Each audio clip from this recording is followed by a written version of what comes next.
ओम नमः शिवाय। श्री गणेशाय नमः। प्रिय भक्तजनों, आज फाल्गुन मास के शुक्ल पक्ष की पावन चतुर्थी तिथि है। यह वही शुभ तिथि है जिसे चतुर्थी तिथि कहा जाता है। आइए विनायक चतुर्थी की पावन पौराणिक कथा का श्रद्धा भाव के साथ श्रवण करते हैं। एक समय की बात है, भगवान शिव और माता पार्वती नर्मदा नदी के पवित्र तट पर विराजमान थे। वहां माता पार्वती ने भगवान शिव से कहा कि समय व्यतीत करने के लिए क्यों न चौपड़ का खेल खेला जाए। भगवान शिव माता पार्वती की बात सुनकर प्रसन्न हुए और खेलने के लिए तैयार हो गए। लेकिन तभी यह प्रश्न उत्पन्न हुआ कि खेल में हार और जीत का निर्णय कौन करेगा। दोनों ने सोचा कि बिना निर्णायक के खेल अधूरा रहेगा।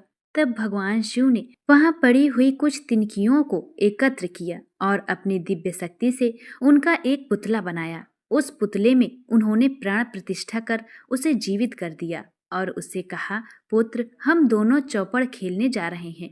तुम ध्यान पूर्वक खेल देखना और अंत में सत्य के अनुसार बताना कि कौन हारा है और कौन जीता है।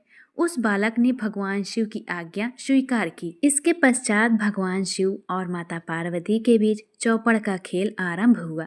यह खेल 3 बार खेला गया और संयोगवश तीनों बार माता पार्वती ही विजयी हुई। खेल समाप्त होने के बाद भगवान शिव और माता पार्वती ने उस बालक से हार जीत का निर्णय पूछने के लिए कहा तो उस समय बालक मोहवश अथवा अज्ञानवश सत्य से विचलित हो गया और उसने माता पार्वती के स्थान पर भगवान शिव को विजयी घोषित कर दिया। यह सुनकर माता पार्वती अत्यंत दुखी हो गई। उन्होंने इसे अन्याय और असत्य समझा और क्रोध में आकर बालक को श्राप दे दिया कि वह लंगड़ा हो जाए और जीवन भर कीचड़ में पड़ा रहे। माता के मुख से निकला श्राप तुरंत फलित हो गया और बालक दुखी होकर वहीं गिर पड़ा।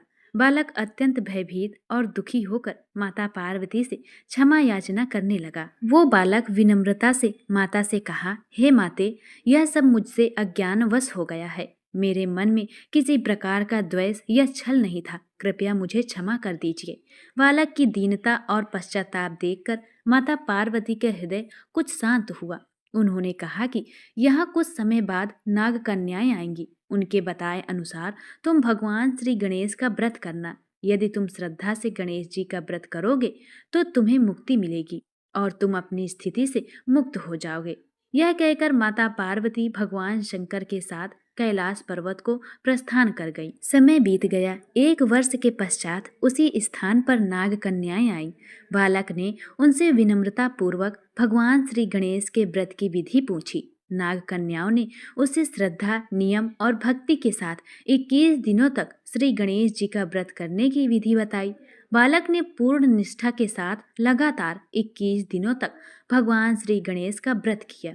वह नियम पूर्वक उपवास करता रहा, मन से गणेश जी का स्मरण करता रहा और उनकी पूजा अर्चना भी करता रहा।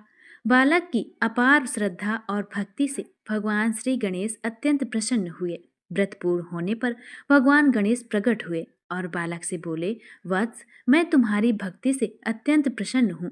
तुम जो भी मनोवांछित वर मांगना चाहते हो मांगो। तब बालक ने हाथ जोड़कर कहा, हे विनायक, मुझे किसी प्रकार का ऐश्वर्य या धन नहीं चाहिए। बस आप मुझे इतनी शक्ति प्रदान कर दीजिए कि मैं अपने पैरों से चलकर अपने माता पिता के पास कैलाश पर्वत पहुंच सकूं और वे मुझे देखकर प्रसन्न हों। बालक की निष्काम भावना सुनकर भगवान श्री गणेश अत्यंत प्रसन्न हुए। उन्होंने बालक को आशीर्वाद दिया और कहा कि तुम्हारी इच्छा पूर्ण होगी। इतना कहकर भगवान गणेश अंतर्ध्यान हो गए। उनके आशीर्वाद से बालक का श्राप समाप्त हो गया और वह स्वस्थ होकर अपने पैरों से चलने लगा। वह कैलाश पर्वत पहुंचा और वहां भगवान शिव को अपनी पूरी कथा सुनाई। उधर चौपड़ वाले दिन ही माता पार्वती भगवान से विमुख हो गई थी। देवी की नाराजगी देखकर भगवान शिव अत्यंत चिंतित हुए। बालक से गणेश व्रत की महिमा सुनकर व्रत शिव ने भी 21 दिनों तक विधि पूर्वक श्री गणेश जी का व्रत किया। इस व्रत के प्रभाव से माता पार्वती के मन में भगवान शिव के प्रति जो भी रुष्टता थी वह समाप्त हो गई और उनका हृदय पुनः प्रेम से भर गया। इसके पश्चात भगवान शिव ने यह संपूर्ण व्रत विधि माता पार्वती को बताई। इसे सुनकर माता पार्वती के मन में अपने पुत्र कार्तिकेय से मिलने की तीव्र इच्छा जागृत हुई। तब माता पार्वती ने भी पूर्ण श्रद्धा और नियम के साथ 21 दिनों तक श्री गणेश जी का व्रत किया। उन्होंने दूर्वा, पुष्प, मोदक और लड्डुओं से बने भगवान श्री गणेश का पूजन अर्चन किया। व्रत के 21वें दिन भगवान कार्तिकेय स्वयं माता पार्वती से मिलने आ गए। उस दिन से यह श्री गणेश चतुर्थी व्रत समस्त मनोकामनाओं को पूर्ण करने वाला माना गया है। जो भी भक्त श्रद्धा से इस व्रत को करता है, उसके जीवन के सभी कष्ट दूर हो जाते हैं। उसे संतान सुख, धन, वैभव, यश और सुख शांति की प्राप्ति होती है और उसके जीवन से सभी विघ्न बाधाएं सदा के लिए समाप्त हो जाती है। बोलो भगवान श्री गणेश की जय। अब आप सुनिए विनायक चतुर्थी की दूसरी पावन व्रत कथा।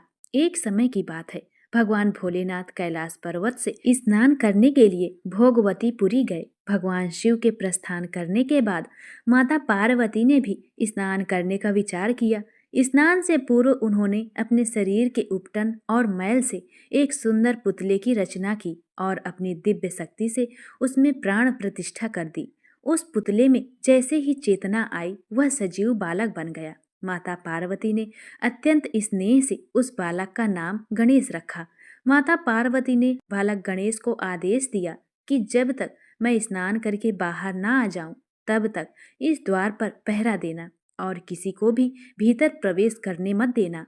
कुछ समय बाद स्नान करके लौटते हुए भगवान शिव जब गृह द्वार पर पहुंचे तो बालक गणेश ने उन्हें रोक लिया। भगवान शिव ने समझाने का बहुत प्रयास किया, परंतु बालक गणेश माता की आज्ञा का पालन करने हेतु अडिल रहे और किसी भी अवस्था में उन्हें भीतर जाने नहीं दिया। भगवान शिव ने इसे अपना अपमान समझ लिया। क्रोध में आकर उन्होंने बालक गणेश का सिर धड़ से अलग कर दिया और भीतर प्रवेश कर गए। भीतर जाकर भगवान शिव अत्यंत क्रोधित अवस्था में थे। माता पार्वती ने यह समझा कि शायद भोजन में विलंब होने के कारण भगवान शिव नाराज हैं, इसलिए उन्होंने तुरंत 2 थालियों में भोजन परोसकर उनसे भोजन करने का निवेदन किया। 2 थालियां देकर भगवान शिव ने पूछा कि दूसरी थाली किसके लिए है। तब माता पार्वती ने प्रेम पूर्वक कहा कि यह हमारे पुत्र गणेश के लिए है, जो द्वार पर पहरा दे रहा है। यह सुनते ही भगवान शिव ने गंभीर स्वर में कहा कि उस बालक का सिर मैंने क्रोध में आकर धड़ से अलग कर दिया है। यह सुनकर माता पार्वती अत्यंत दुखी हो गई और विलाप करने लगी। उन्होंने भोलेनाथ से करुण विनती की कि आप मेरे पुत्र को पुनः जीवित कर दीजिए, मैं उसके बिना जीवित नहीं रह सकती। माता पार्वती के करुण विलाप से भगवान शिव का हृदय द्रवित हो गया। उन्होंने तुरंत अपने गणों को आदेश दिया कि उत्तर दिशा की ओर जाकर जिस जीव का सिर पहले मिले उसका सिर ले आओ। गणों को हाथी के बच्चे का सिर प्राप्त हुआ। भगवान शिव ने उस हाथी के शिशु का सिर गणेश के धड़ में जोड़कर उसमें प्राण प्रतिष्ठा कर दी। इस प्रकार भगवान गणेश पुनः जीवित हुए। अपने पुत्र को जीवित देखकर माता पार्वती अत्यंत प्रसन्न हुई। तभी से यह मान्यता है कि जिस प्रकार भगवान शिव ने गणेश को नया जीवन प्रदान किया, उसी प्रकार भगवान गणेश भी नए आरंभ, नए जीवन और सभी कार्यों में प्रारंभ के देवता माने जाते हैं। प्रेम से बोलिए भगवान श्री गणेश की जय, माता पार्वती की जय, भोलेनाथ की जय, सभी देवी देवताओं की जय। प्रिय भक्तों, हमें आशा है कि यह कथा आपको जरूर पसंद आई होगी। वीडियो को लाइक करके चैनल को सब्सक्राइब करें और बेल आइकन जरूर दबा लें और अपना आशीर्वाद हम पर बनाए रखें। जाते जाते कमेंट में श्री गणेशाय नमः अवश्य लिखें। जो भी भक्त कमेंट में भगवान का जयकारा लगाएगा, उस भक्त का हम नाम अगले वीडियो में अवश्य लेंगे। हरे कृष्णा।